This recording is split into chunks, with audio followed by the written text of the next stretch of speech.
This is Jamie Drummond for Good Food Revolution. I am joined once again by the ever excellent Jill Bucaro, who's joining us all the way from, you're in Georgia right now, right?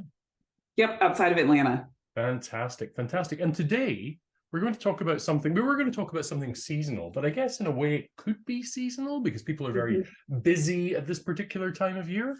And that ties into some of my thoughts about why this type of food is perhaps a bit of an issue. We're going to be speaking about fast food and junk food in general, but fast food, right? Yeah. Now, you're a big fan of fast food, right, Jill? I eat it every day, as many meals as I can. Seriously though, what are your takes on the fast food business? So I think this time of year, to your point, I think it is relevant because, our habits, including our eating, is, are very determined by our environment. And so this time of year is things like office parties and friend and family gatherings and shopping in shopping centers that are full of snacks and treats and food on the go and traveling, which means like airport food and road trip food. So it really is a time of year where we can get sucked into that, fast food or quick food, even if it's something we normally don't, indulge in. And then also what happens this time of year is that there's this knowledge of a new year coming, a fresh start, these resolutions, healthy January kickstart. So it's like, do everything we're going to do now, like go nuts. So I think, those are a couple of kind of reasons maybe that we would see an uptick in, the consumption of fast food or quick service foods, during this time of year.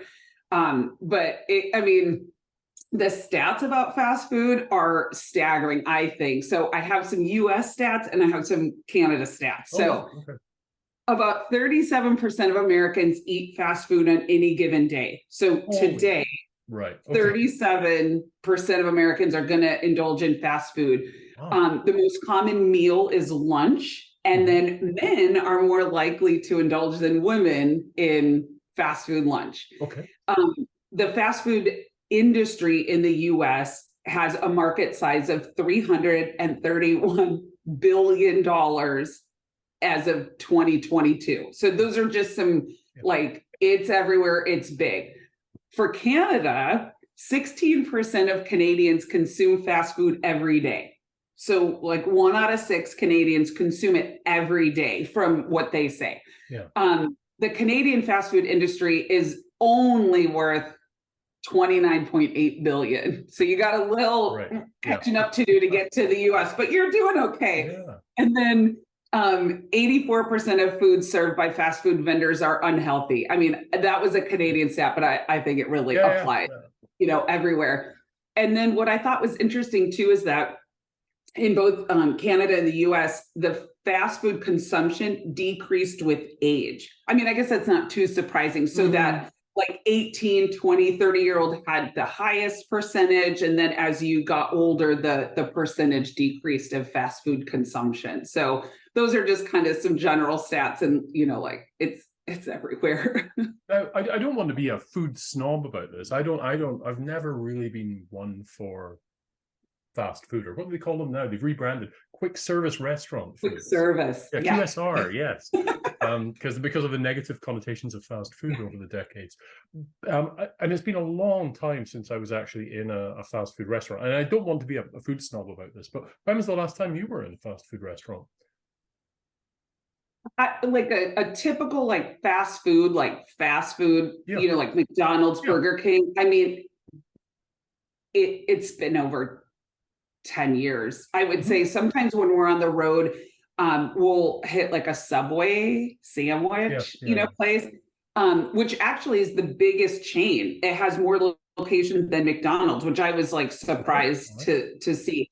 But that'll give you it'll give you some options of vegetables, even if they are, whatever. But anyway, not very often, but we'll do a Chipotle or something like that every once in a while if we're out and about. And, there are thankfully more healthful options, I think, coming. It's still far outweighed by, the kind of junkier fast food. But yeah, we don't have it very often. I was actually quite surprised to read that with the pandemic and everything, the fast food business is still growing year after year. Yeah. I think it's up. I had that here somewhere. I think it was up like 2.5% from 2021 to 2023 here in the US. It's like, all right. Now, why do you think we have a culture that is so dependent upon the fast food industry? I have my own thoughts about that, but I'd love to hear yours. Okay, so I have my own thoughts too. So when it was, proposed or, asked like why people, consume it. Mm-hmm. So the top factors that influenced was time, financial resources, price, and availability. So those factored most into the fast food purchases. But, when you really break it down, I'm not even sure that really is true. What are your thoughts on it though? Well, I think we touched upon this in a previous episode, but I was for a long time I was under the impression that it was people who were often living close to the poverty line who had less money who were eating fast food, but that's not the case. It's actually quite widespread across the various wealth brackets and demographics.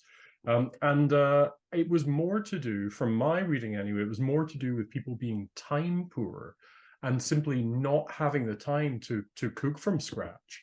And that, that because I love to cook, and it's one of my, it's one of the things that I do to relax. But then I'm fortunate and very lucky that I have time to be able to do that. But then I kind of integrate it into what I do for a living as well.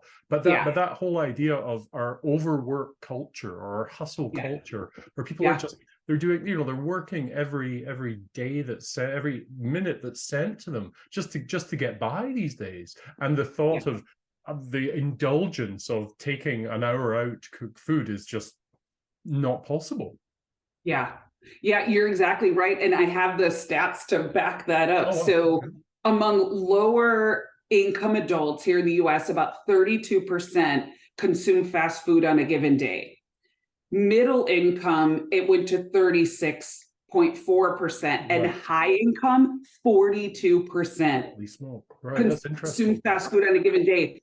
And the reasoning was really exactly what you said. So it's kind of that formula that people who make more money often work longer hours, they're in more of a hurry, they get shorter lunch breaks, they eat on the go, all of that kind of stuff. But that was actually really surprising because, I know in a lot of lower income areas, there's only fast food available. There aren't the more healthful restaurants like there are in, some of the upper middle class neighborhoods. Sure. So it really isn't, availability or the financial backing or resources. It really is that time, and that convenience and the lack of time to make it, or this, the seeming lack of time. I think there's, ways that we can prepare and plan that actually save us time, and we get that balance of that home cooked meal. But you're right, it was not due to financial factors as much as I thought it was going to be.